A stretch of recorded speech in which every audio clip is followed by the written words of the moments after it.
Bismillahirrahmanirrahim. Assalamualaikum warahmatullahi wabarakatuh. Alhamdulillahi rabbil alamin. Wabihi nasta'in ala umurid dunya waddin. Wassalatu wassalamu ala asyrafil anbiya wal mursalin Sayyidina wa maulana Muhammadin wa ala alihi wa sahbihi ajma'in, amma ba'd. Rabbi shrah li sadri wa yassir li amri wahlul 'uqdatam min lisani yafqahu qawli. Baik, di sini saya akan memperkenalkan diri.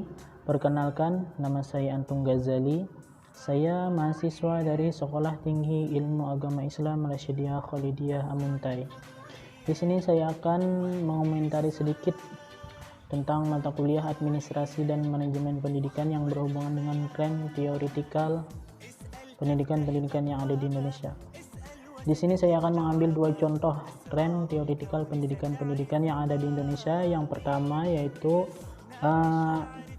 tren teoretikal pendidikan yang ada di Indonesia yang berbasis dengan buku online atau electronic book. Yang kedua, saya akan membahas dan memberikan pendapat sedikit tentang tren teoretikal pendidikan yang ada di Indonesia, yaitu yang semakin menurunnya pendidikan agama di Indonesia dan kalah jauh bersaing dengan pendidikan umum yang ada di Indonesia. Baik, langsung saja. Yang pertama, saya akan membahas tren teoretikal pendidikan yang ada di Indonesia yang berbasis buku online atau electronic book. Baik, yang pertama, tren teoretikal pelajaran berbasis online atau buku berbasis online atau yang sering kita sebut dengan electronic book atau e-book. Seperti yang kita ketahui bahwa sekarang kita berada di era digital dan serba online. Contohnya saja adalah buku. Dulu buku kita memakai buku yang berbasis buku edisi. Tapi sekarang seiring berkembangnya zaman, sudah bisa memakai buku-buku edisi yang berbentuk elektronik atau sering kita sebut e-book, PDF, dan lain-lain. Semakin berkembangnya zaman, tidak bisa kita pungkiri pula kemajuan teknologi zaman sekarang. Dan kita harus mengikuti perkembangan zaman. Mau tidak mau kita harus mengikuti perkembangan zaman. Tapi dalam tanda kutip, hanya perkembangan zaman yang bersifat positif. Begitu pula zaman sekarang kita sudah banyak memakai electronic book yang kita anggap, hampir mungkin semua orang kita anggap sangat simpel dan mudah. Hanya dengan kita membawa satu handphone, smartphone ataupun laptop, kita sudah bisa membawa beberapa buku-buku yang berbentuk digital atau berbentuk elektronik ke dalam tas atau sudah ada di dalam genggaman kita, tanpa harus kita bersusah payah dan memikul berat tas-tas yang kita miliki. Itu adalah suatu dampak positif yang dimiliki dari buku berbasis online atau electronic book. Namun demikian, kita juga harus mengetahui dampak-dampak negatif dari buku elektronik supaya kita lebih bisa waspada terlebih dahulu. Berikut saya akan menyebutkan sedikit dampak atau sebagian dari dampak-dampak negatif dari buku yang bersifat elektronik atau e-book.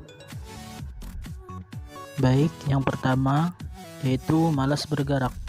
Bangun tidur, belum mandi, belum makan, asik sendiri membaca electronic book. Itu sangat tidak baik bagi kesehatan kita. Kemampuan motorik bisa terganggu, bahkan jalan-jalan ke kampus sembari menikmati lingkungan sekitar bisa semakin jarang. Semua duduk di depan monitor saja atau menunduk dengan gadget di tangan.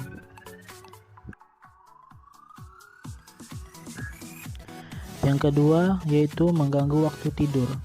Sebuah studi dari Harvard University menemukan bahwa membaca electronic book sebelum tidur dapat mengurangi produksi melatonin, sebuah hormon yang menyebabkan manusia tertidur.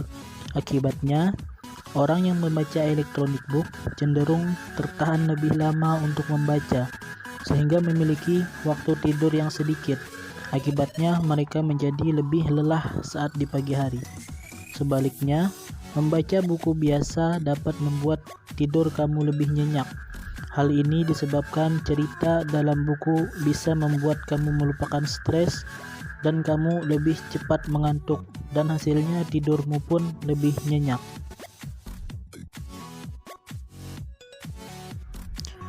Dan yang ketiga yaitu stres karena layar. Membaca dapat membantu kamu mengurangi stres lebih cepat, sama halnya dengan mendengarkan musik atau berjalan-jalan. Tapi kalau membaca electronic book, yang ada malah mempengaruhi tingkat stres kamu ke arah yang lebih negatif. Menatap layar gadget, apalagi secara intensif setiap malam, akan menyebabkan depresi, tingkat stres yang lebih tinggi, dan kelelahan. Baik, kita di sini langsung memasuki permasalahan kedua, yaitu tentang tren teoretikal pelajaran-pelajaran agama yang ada di sekolah.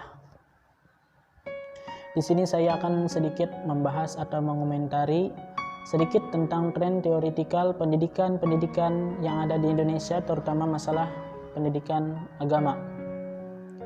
Sekarang pendidikan agama di Indonesia ratingnya kalah jauh bersaing, dan trennya kalah jauh bersaing, kalah jauh turun dibandingkan pendidikan umum yang trennya selalu naik. Kenapa demikian?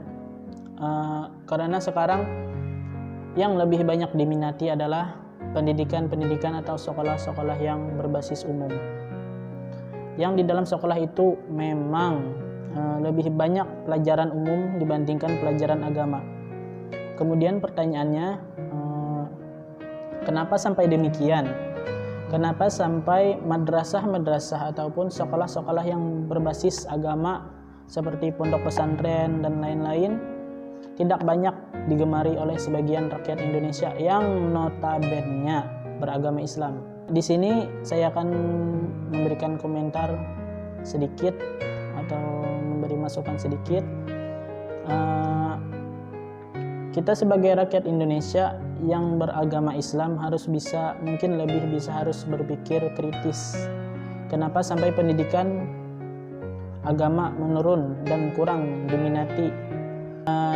Di sini kita mungkin tidak sepenuhnya menyalahkan atau salah oleh pemerintahan kita pada saat ini.